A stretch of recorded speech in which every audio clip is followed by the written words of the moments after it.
Welcome back to Servlet Tutorials. So in this tutorial we can see how to get the initialization parameters from the deployment descriptor file, that means web.xml file.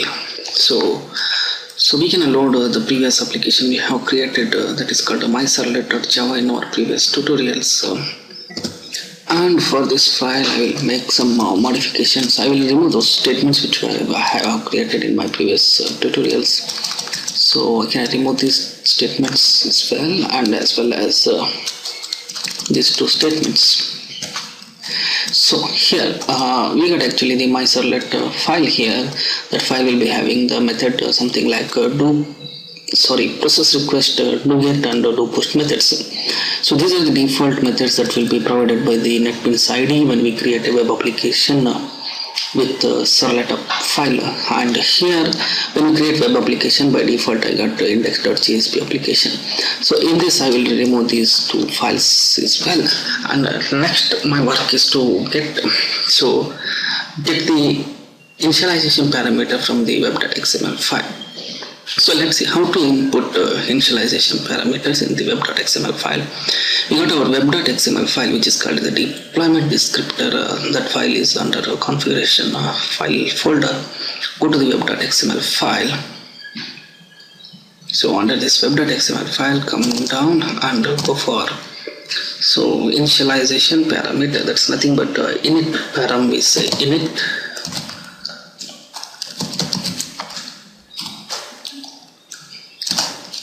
This is called an init param. So here we must pass the param name,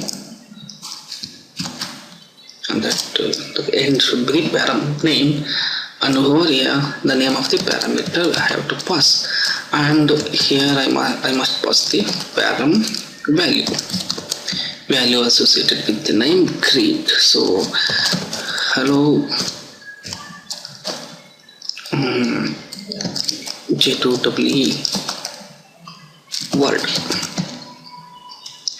I pass this parameter and end this param value. So this is what actually the init param tag in web.xml application. So this web.xml file will be having init parameters right now, so which is set to the name of the parameter is greet and the value is hello J2EE world. And then I can save this file and go for my servlet application. So in this my servlet application, so we have to load the initialization parameters. Now first of all, to load the initialization parameters, we need to override the method init. So it should be public void init. So this method is going to throw servlet exception. And over here, so after this, so we need to specify override, and in this init method we have to obtain the servlet config object by means of get servlet config. So here the servlet config object we have to create servlet config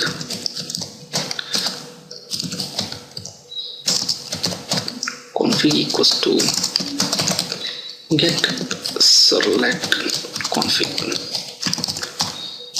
and then we have to import this java x.servlet.servlet config. Click on this one and then go for the string param, string value equals to config dot. So we got get init parameter. So it is a config.get init parameter. That parameter should be the greet here in this case. So this servlet config object, look out for the configuration details, and then it will assign the value of the greet which was created in a web.xml file. That means which is created as the initialization parameter for the servlet, and that will be accessed to the parameter is called greet. The parameter name is called as the greet, and its value is hello J2EE world.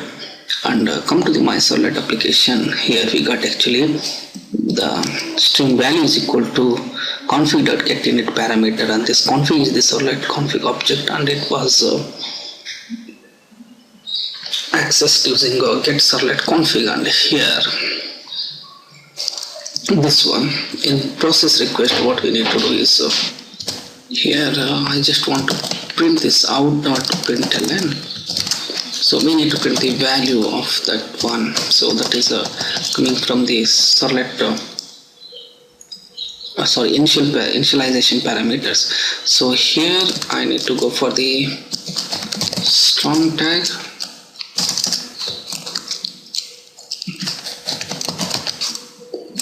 plus, as well as plus over here also, and close the strong tag. And here the value is not available for this process request because it was declared within the init parameter. So take this value outside, or here string value. So I got the problem solved here. So next, execute your servlet application. Save and execute.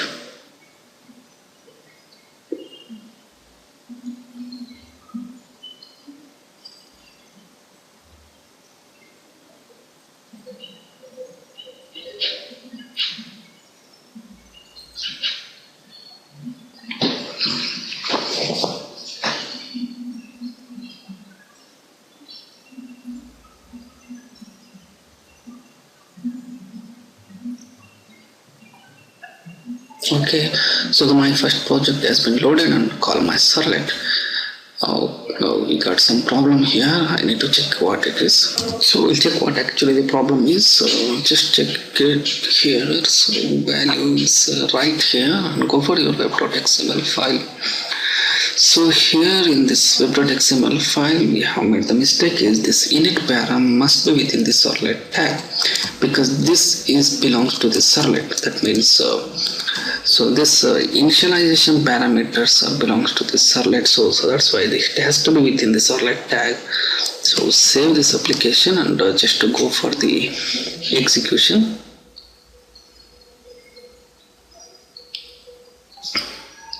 Alright, I got the executed here. Call my servlet. Alright, so we got the proper output right now. So this hello J2W world, so is the output from this web.xml deployment descriptor, which is parameter name is greet and its value is hello J2W world, and that parameter is accessed using a servlet config object in the init method of the servlet application, and that value will be printed over here in the process request. So this is what actually the initialization parameters in the servlet. Thanks for watching this tutorial. In the next tutorial we can see more applications on our servlets.